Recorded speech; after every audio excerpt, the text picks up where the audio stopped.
Are you burnt out, stressed out to the max, always chasing after goals in your life? Do you feel empty and even like life is devoid of purpose or passion? Then you may be suffering from perfectionism. Not exactly the image you pictured when you thought of a perfectionist, is it? I bet when you imagine a perfectionist, you conjure up an image of success. Perfectionism has almost become socially acceptable and even encouraged these days, a trait that we sometimes wear as a badge of honor.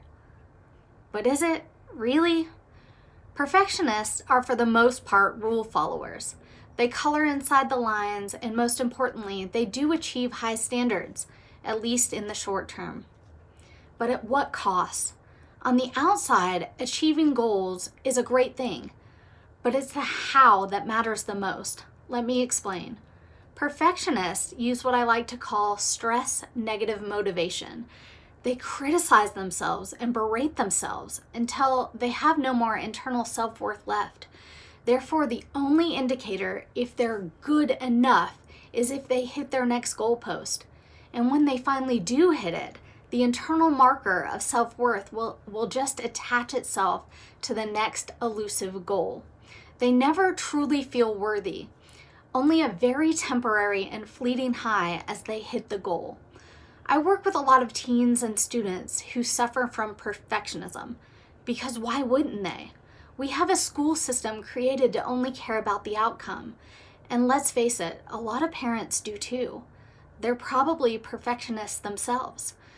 The work environment is not much different, unfortunately. Students are only praised or feel worthy when they bring home A's. But what happens to the kid who studied really hard and made a C or a D anyway? Do you see how the praise or reward is not placed on the effort? I often tell my parents that grades don't matter. I know, crazy thought. If you acknowledge the effort, even when your child is quote unquote not doing well, they are much more likely to continue putting in the effort and not just simply giving up. Or on the other end of the spectrum, you have the kid making straight A's, but they're suffering from crippling depression because their perfectionism is saying they can never take a break. They are sacrificing everything in order to stay on top.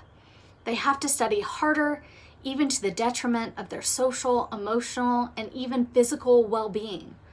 Both of these circumstances focus our attention on the outcome. The only thing that matters is the grade, no matter the cost. If you're an adult and watching this, then simply replace grades with productivity, deadlines, and the amount of overtime you're putting in at work to get the goal of that promotion. I want you to note that none of these outcomes or goals are inherently bad in and of themselves, but how we get there can determine if we will achieve our full potential or quit because the pressure is literally crushing us. Now that I've told you how insidious perfectionism can be, let me tell you how you can begin to heal and take corrective measures. Let me first say that perfectionism causes deep-rooted wounds, and this is not going to be corrected in 5 easy steps. It may take years to rebuild your self-esteem and calm your critical voice, but no matter how long it takes, you're worth it. If you ever want to reach your full potential, then you have to take corrective measures to address your perfectionistic tendencies. Our bodies are like a car. There are times when your check engine light comes on and you need to keep going to get to a place of safety so that you can stop and get it checked out. But it's not a good idea to keep going and pretend like the light didn't even come on, because the problem will get much worse and eventually your car will stop running. We all have social, emotional, physical, and spiritual check engine lights. Don't ignore them. Pause and acknowledge them. Identify what your internal needs are that have to be met in order for you to make it to those external goals. Perfectionists ignore check engine lights. They push themselves to the brink, all the while feeling stuck, chasing the semblance of worth. If you place performance over people, then you will likely only get 2 outcomes. The person who refuses to try because perfectionism is not attainable and the system is rigged, or the person who strives valiantly towards perfection and their mental health literally stops them because they simply cannot do it anymore. It's exhausting chasing after self-worth, happiness, love, and approval.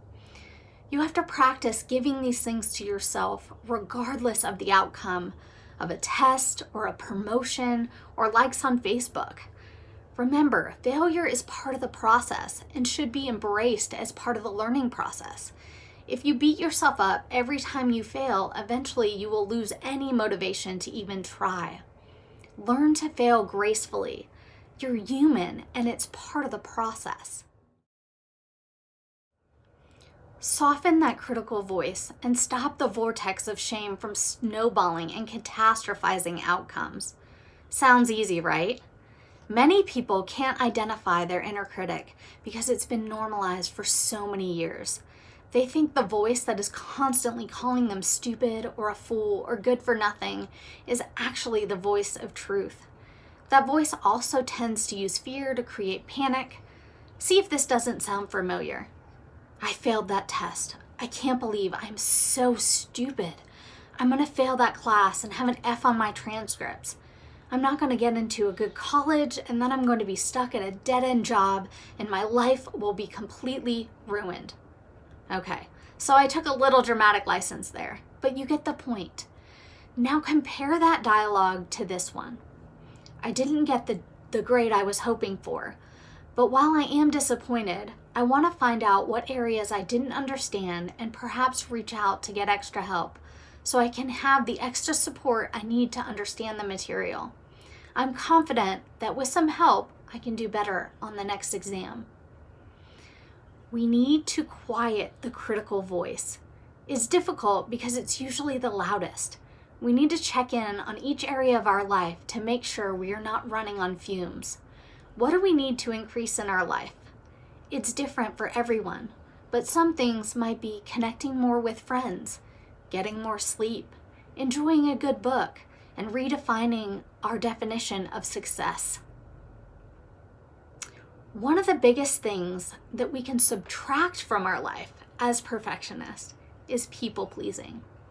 Don't do things for the sole purpose of pleasing someone else. Choose what you devote your time and energy to. Do things that create passion, excitement, and joy.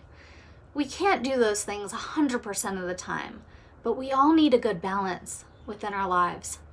That's the fuel we use to run our car. At the end of the day, I want your goals to actually mean something. And in order for that to happen, I need you to find just as much value in the journey than you do in the destination. Also, let's not idealize perfectionism. This is not the standard you want for your life. No matter how good it looks on the outside, I'd rather you be cultivating joy, celebrating your gifts, and loving your actual life, here and now, and not when you achieve the next thing. Right this very moment.